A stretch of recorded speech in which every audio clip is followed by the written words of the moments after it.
Park circus railway station.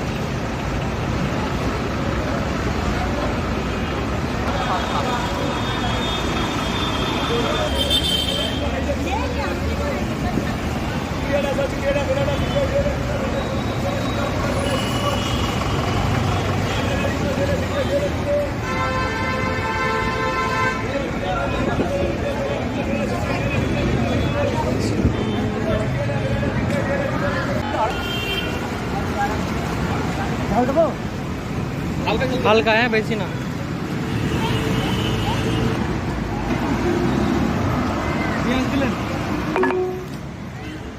এই video করো তো নি এটা বলে বলে দেবেন কি দিচ্ছেন। লঙ্কা দিলাম, পেঁয়াজ দিলাম, এবার আমড়ার গাজর, তারপরে ভাজা দিলাম। ঠিক আছে। এবার হচ্ছে মশলা দিচ্ছি, লবণ মশলা।